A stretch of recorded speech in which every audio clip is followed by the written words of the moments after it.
Yeah, maybe that black devil won't make such a great present for Bobby after all. Ever wonder what really went on behind the scenes of Gunsmoke? While Ken Curtis is best known as the lovable Festus Hagen, not everyone on set saw him the same way. Some co-stars reportedly clashed with him, and tensions ran higher than fans ever imagined. Join us as we uncover the drama, the feuds, and the truth about Ken Curtis's toughest co-star. Jailhouse beginnings.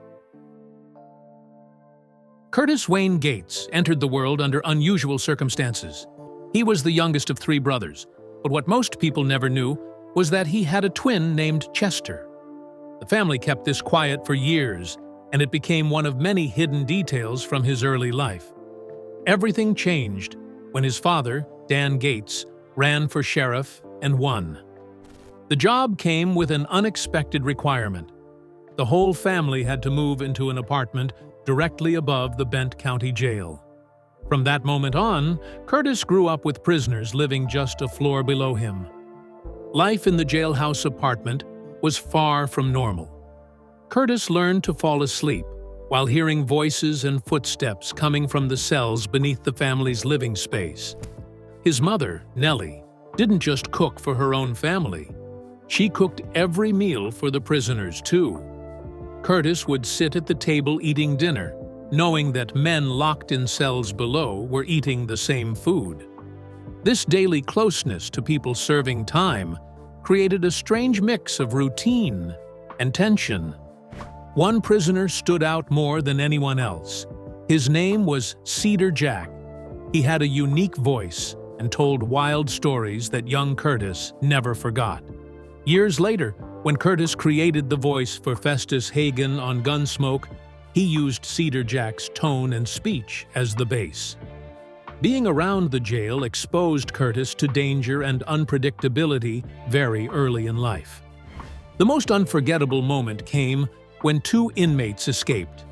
They broke a window, slid down a drainpipe, and landed in the family's chicken yard.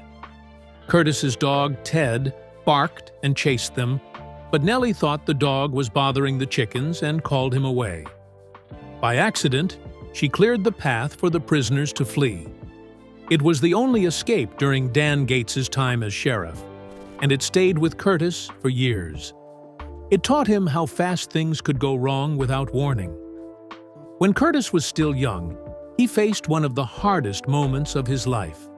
A brutal Colorado winter hit, and he came down with pneumonia at a time when there were no antibiotics and no real hospital nearby. His fever was high for days, and his family worried he might not make it. Since he had to stay in bed for weeks, his father brought him a guitar to help pass the time.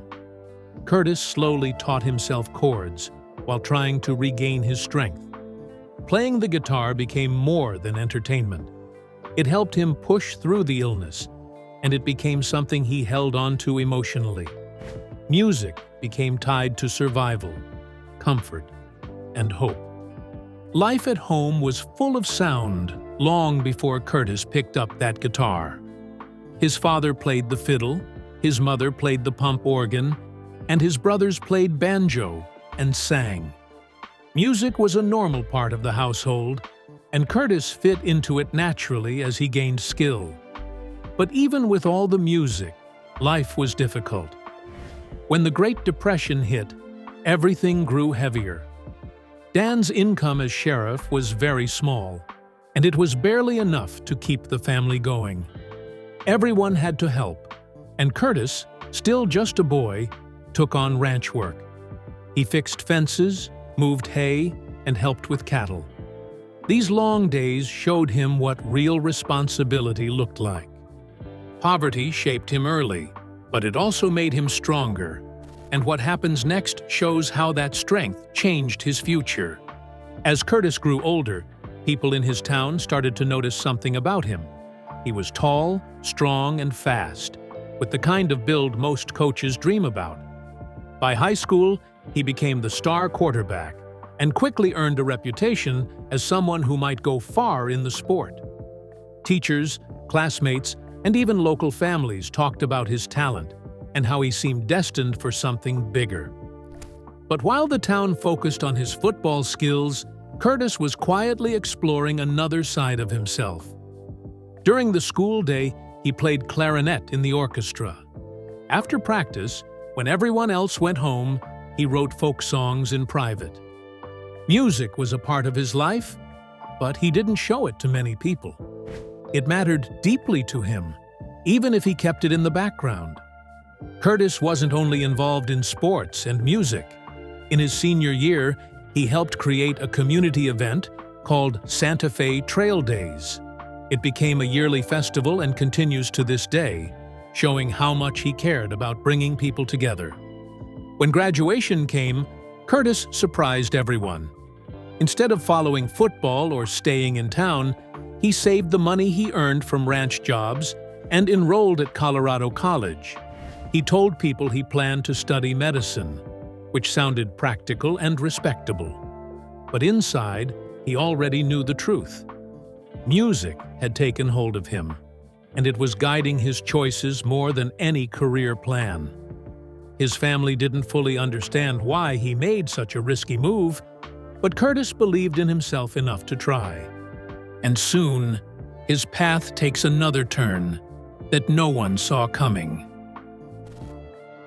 Violence on Main Street. One afternoon, when Curtis was still a boy, he walked home from school expecting a normal day. Instead, he stepped into one of the most frightening moments of his life. As he reached Main Street, he saw his father, Sheriff Dan Gates, in the middle of a gunfight with cattle rustlers. The sound of gunshots filled the air before Curtis even understood what was happening. Instinctively, he dropped behind a barrel and tried to stay out of sight. He was close enough to see the men firing, and close enough to hear his father shouting orders. The danger became real when a bullet hit a window just a few feet from where he was hiding. Glass shattered across the ground, and for a moment, he thought he might be shot. He stayed frozen in place until the fight was over. One rustler was caught, and two escaped, but the physical shock and fear stayed with Curtis long after the street went quiet again. That day left a deep mark on him. For months afterward, he had nightmares about gunfire and breaking glass. The sight of his father standing in the open, risking his life, made Curtis question whether he ever wanted to follow in his father's footsteps. Still, the experience changed him. When he was older and acting in westerns, especially as a lawman, he didn't have to imagine fear or courage. He had lived it. Viewers often felt something real in his performances, and this moment from his childhood was a big reason why. And soon his life takes another bold turn that pushes him even farther from his small-town beginnings. Backup becomes bold. He had been studying medicine, but his heart was never in it. Singing was what truly excited him, and he finally gathered the courage to follow that feeling. Leaving medical school behind, he moved to Los Angeles with the hope of turning his voice into a real career. In the beginning, he performed in small shows, often for little or no pay. But each show helped him improve, and more people began to notice him. Slowly, his name started to spread, and opportunities that once seemed out of reach began to open up. His big moment came when Tommy Dorsey, one of the most respected band leaders of the time, needed a stand-in after Frank Sinatra left the band. It was a sudden chance, but he stepped in with confidence.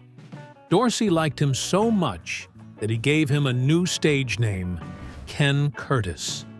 With this new identity, he sang with the Pied Pipers, worked alongside Joe Stafford, and performed in top venues in New York.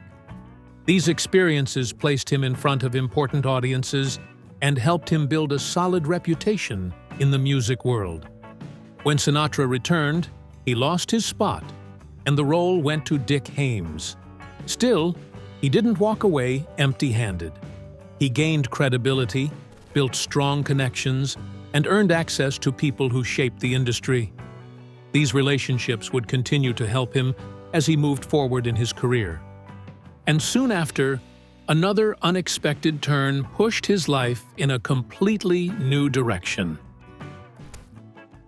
War, heroism, and a reinvented man. In 1943, Curtis enlisted in the U.S. Army and was sent to Italy. The fighting there was intense, and he faced danger like many young soldiers of his time. During his service, he did more than fight. He also sang for fellow troops, using music to lift spirits in dark moments. His performances helped soldiers forget fear for a little while and brought them together. For his actions in combat, Curtis earned the Bronze Star, a recognition for bravery and meritorious service. That medal marked him as someone who had seen real war and had acted with courage under pressure. The war left marks that did not show up right away. At one point, Curtis was near an artillery blast that wounded him and damaged his throat. He carried that injury with him for years without telling many people. Physically, the wound made his voice vulnerable later in life. Emotionally, the experience changed him in ways that affected his work and outlook. When he came home after the war, he was not the same young man who had left for service. He returned tougher, more focused, and with a clearer sense of purpose. The hardships he endured and the responsibility he felt for his fellow soldiers gave him a kind of quiet resolve. That new maturity helped him face the next stage of his life in entertainment, where he combined the toughness of his wartime experience with the softer power of his music and performance. Stay tuned. The next chapter shows how those changes opened unexpected doors. Hollywood discovers Ken Curtis. Curtis's big break with Columbia Pictures began when songwriter Johnny Mercer happened to hear him singing "Tumbling Tumbleweeds" on the radio. Mercer was impressed by his voice and style, and he reached out immediately. That single moment led to a movie contract with Columbia, and soon after, Curtis appeared in his first film with the studio, Rhythm Roundup. It was a fast launch into a new phase of his career, and it placed him right in the center of Hollywood's growing interest in musical westerns. In the years that followed, Curtis starred in 8 westerns, many of them designed around the singing cowboy image that was popular at the time. In several movies, he even played characters with similar names, often called Kurt, which made the roles blend together. The films had their awkward moments, especially when he had to break into song during tense scenes, even in the middle of gunfights. Still, he gave each role his full effort. He insisted on doing his own stunts, which brought both authenticity and risk. During one shoot, he fell badly and broke his arm, but he finished the production anyway. Later, his desire to branch out pushed him into producing a low-budget horror movie, The Killer Shrews. While filming in the Louisiana Bayou, trained dogs used as shrews attacked him during a chaotic moment, causing a severe arm injury and nerve damage. The production went over budget, shut down early, and left him under major financial pressure. And there's more. The next turn in his story changed everything again. Curtis reached one of the defining moments of his musical life when he joined the Sons of the Pioneers, a group already known for its smooth harmonies and strong Western style. He stepped in to replace original member Tim Spencer, a role that came with high expectations. Curtis took over lead vocals with confidence, and his warm tone quickly became a natural fit. Not long after he joined, the group released Room Full of Roses. The song rose to the top of the charts and proved that Curtis could carry the group's sound into a new era while keeping its spirit intact. This hit also helped introduce him to a wider audience and strengthened the group's place in American music. As Curtis settled into the group, his influence began to grow. They recorded Ghost Riders, a song that showcased a deeper, more dramatic side to their music. Performances expanded beyond the usual Western circuits. The Sons of the Pioneers played at Carnegie Hall, a major achievement that showed how far their sound had traveled. Nationwide tours followed, bringing Curtis to new cities and giving him steady recognition across the country. Even after he stepped away for other opportunities, Curtis later returned to the group. His comeback helped keep their harmonies strong and their name familiar to longtime fans. By rejoining, he kept himself in the national spotlight and continued shaping the group's legacy. And just when it seemed his musical story had reached its peak, a surprising new path was waiting for him. Stunts, scandals, spotlight. Curtis began expanding his acting career by taking guest roles on shows like Have Gun, Will Travel. He appeared multiple times, and his musical talent didn't go unnoticed. Producers were impressed by his singing ability, so they began writing songs into his episodes. Curtis quickly learned how to balance acting and music on screen, making sure neither overshadowed the other. These roles helped him develop timing, presence, and an understanding of how to connect with both the camera and the audience while still showcasing his voice. His career took a major step forward when he joined the cast of The Alamo, a high-profile John Wayne film. Filming in the brutal Texas heat, Curtis performed real hand-to-hand combat stunts without using a double. This was physically demanding and dangerous, but he committed fully to the work. He also took a risk by improvising lines in his natural Colorado accent, which was unusual for a film that emphasized strict dialogue. To his surprise, John Wayne loved it. Wayne praised Curtis for bringing an authentic frontier feel to the role, even adjusting the script to incorporate more of his style. These experiences helped Curtis build a reputation for realism and grit. Directors and co-stars began to trust him to handle challenging scenes, both physically and emotionally. He proved he could combine toughness with subtle performance, all while staying true to his natural voice and presence. And as his acting skills grew, Curtis was about to step into a role that would define him for decades. During his years on Gunsmoke, Curtis faced a serious health challenge that traced back to his wartime service.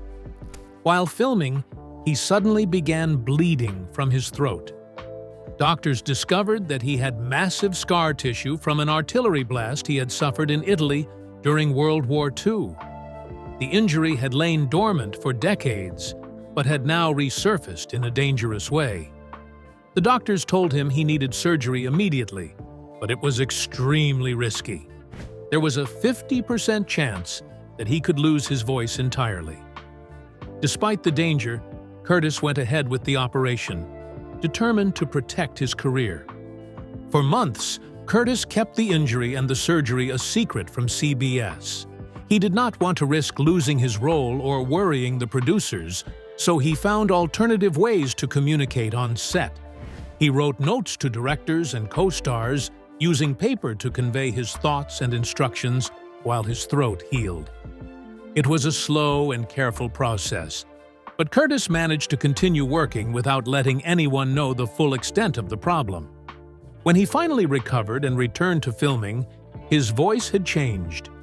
It was deeper and raspier than before.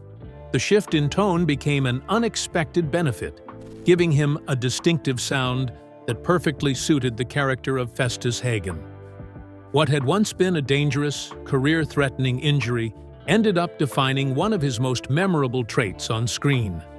And just as he adapted to this new voice, Curtis was about to bring Festus to life for the very first time.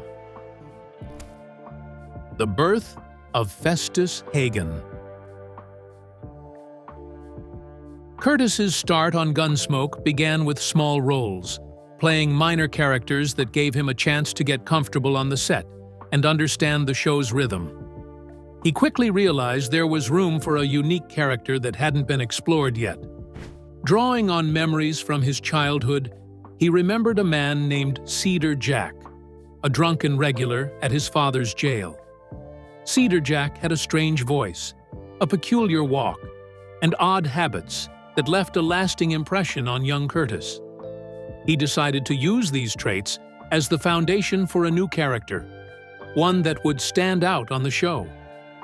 With careful attention, Curtis built every aspect of the persona that became Festus Hagen. He developed the distinctive walk, a slow and deliberate shuffle that captured the character's hillbilly charm. He perfected the accent, uneven and gravelly, and added unique phrasing and mannerisms that made Festus instantly recognizable. Curtis rehearsed and refined the character until it felt natural, a combination of authenticity and creativity. Festus officially debuted in the episode Once a Hagen, and audiences responded immediately. Viewers were drawn to his humor, his loyalty, and the warmth hidden beneath his rough exterior. Week after week, the character became a favorite, helping the show reach viewership numbers exceeding 20 million. Curtis had successfully taken inspiration from his past and turned it into a character that felt real, memorable, and beloved. And just as Festus was gaining popularity, Curtis faced another challenge that tested his resilience in both life and career. On the set of Gunsmoke, the cast had an established social hierarchy that shaped how everyone worked together. At the top was James Arness, who played Marshal Matt Dillon. He was quiet and serious, often keeping to himself, but his presence defined the set. Amanda Blake, who played Miss Kitty, and Milburn Stone, who played Doc, were part of a long-standing ensemble that had spent years building trust and familiarity. Their years of shared work created a strong bond, and they often knew each other's rhythms, habits, and limits. For newcomers, stepping into this tight circle could be intimidating. They had to prove themselves not just in talent, but in professionalism and adaptability. Ken Curtis entered this environment with determination and a strong work ethic. He was committed to making Festus Hagen authentic and memorable. He insisted on performing his own stunts, mastering the hillbilly accent, and even rewriting lines to fit Festus's unique voice and personality. Curtis cared deeply about the humor, timing, and depth of the character, and he spent extra effort to make every scene feel genuine. While some co-stars were less focused or resistant to change, Curtis's dedication sometimes caused friction, as he refused to compromise on his standards. His pride in the character and insistence on authenticity set him apart, but it also made him a valuable and respected member of the cast. And as Curtis's influence and reputation on set grew, he faced one co-star he would come to utterly despise. Feud behind cameras. At the beginning of the television run of Gunsmoke, Milburn Stone, who played Doc Adams, openly admitted that he hated working with James Arness, the actor who portrayed Marshal Matt Dillon. In an interview, Stone explained, "I spent the first 3 years on Gunsmoke despising Jim. I couldn't stand him professionally or his attitude. His feelings were strong and unambiguous, reflecting a deep frustration with his co-star's behavior in those early years." Stone's complaints centered on what he considered Arness's unprofessional behavior. According to him, Arness was frequently late to the set, or sometimes did not show up at all. Even when he was present, Arness would clown around, whistling or making noises during rehearsals, which disrupted the workflow and tested Stone's patience. Stone admitted that this pattern made him seriously question whether Arness belonged in the business at all. The situation escalated beyond casual irritation. Stone eventually confronted Arness publicly, saying, "If you ever show up late again, you'll have 2 things to explain. Not only where you were, but where I went." This shows that Stone's frustration had reached a tipping point where he felt compelled to assert himself openly on set. The tension reportedly lasted for the first 2 to 3 years of the show. Retrospective accounts indicate that it was severe enough to threaten the working environment. Stone admitted to screaming and yelling at Arness in front of the cast and crew after repeated tardiness, a clear rupture in on-set discipline. While there is no public record of script rewrites or episodes being canceled due to this feud, the tension undoubtedly influenced how early episodes were rehearsed and produced. The turning point came when Stone confronted Arness directly. To his surprise, Arness responded calmly and respectfully. "You're absolutely right." After that moment, Stone's attitude shifted dramatically. In later years, he praised Arness's acting, calling his performances classical. This reconciliation suggests that Stone's original strong dislike was not rooted in jealousy, but in professional frustration over discipline, respect, and reliability. Once these issues were addressed, mutual respect developed. Unlike unverified rumors about other cast members, this conflict is documented. It stemmed from a clash in work styles and perceived unprofessionalism, not from envy or creative differences. The reconciliation demonstrates that early tension does not always lead to permanent hatred. Relationships on a collaborative show like Gunsmoke could evolve, showing that even the most difficult co-star situations can find resolution. Even the hardest conflicts can be resolved with direct conversation and respect, setting the stage for a smoother production ahead. Rivalry changes everything. On the set of Gunsmoke, the tension between Milburn Stone and James Arness had subtle but tangible effects on scripts and production. Writers and directors noticed the friction early on, and they sometimes adjusted interactions to reduce the chances of conflict during filming. Scenes were occasionally rewritten or reblocked so that Stone and Arness would have fewer extended face-to-face moments, and staging was arranged to allow for smoother movement and dialogue delivery. These adjustments helped maintain the professional flow of production without calling attention to the underlying tension. Shifts in episode structure were often minor but strategic. Directors would plan camera angles and actor placement to minimize close-ups or long interactions between Stone and Arness when possible. This approach allowed the rest of the cast to work without being caught in uncomfortable dynamics.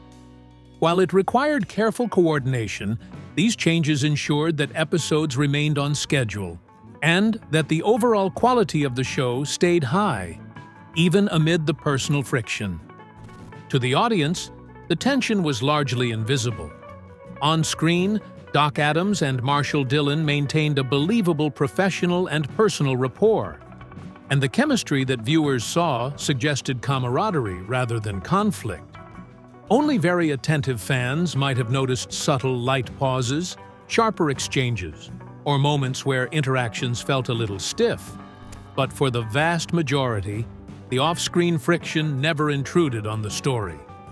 This careful management highlights the professionalism of both actors and the production team in maintaining the illusion of harmony. The final confrontation. When examining the later years of Gunsmoke, the relationship between Milburn Stone and James Arness evolved significantly from its early hostility. Stone, who had admitted to hating Arness in the first few years of the show, later reflected on the feud with a mix of honesty and perspective. In interviews, Stone noted that age, experience, and changing priorities helped him see Arness's professionalism and talent more clearly. The confrontation that initially broke the ice when Stone told Arness he would be held accountable for repeated tardiness marked the beginning of a shift. Over time, both men learned to respect each other's work, and their professional relationship stabilized, even if some residual tension lingered in private recollections. Arness, for his part, appears to have approached the situation with a calm pragmatism. He acknowledged Stone's concerns and did his best to improve his punctuality and focus on set. While there is no record of a formal reconciliation or extended discussion about their early feud in later years, the shared history of working together for decades provided a natural resolution. Both men continued to appear in Gunsmoke episodes without incident, and their on-screen rapport remained strong, suggesting that the feud did not linger in ways that disrupted production. Interviews from both parties suggest that any bitterness faded over time, replaced by mutual recognition of professional skill and dedication. What defined their relationship was the early clash of personalities and expectations. Stone's initial disdain was rooted in perceived unprofessionalism, while Arness's steady approach and eventual response to confrontation allowed respect to develop. There was no dramatic moment of permanent estrangement, and while Stone may have remembered the early years with frustration, it was the combination of accountability, skill, and time that turned a potentially destructive feud into a professional balance. Their story reflects how early animosity can be tempered by understanding and persistence. Even the toughest disagreements on set can eventually turn into respect if both parties are willing to face them. And that's the story behind the tension between Milburn Stone and James Arness on Gunsmoke. What started as frustration and clashes on set eventually gave way to respect, showing that even strong personalities can find common ground when they focus on the work. If you found this video interesting, make sure to like, subscribe, and hit the bell so you don't miss more behind-the-scenes Hollywood stories.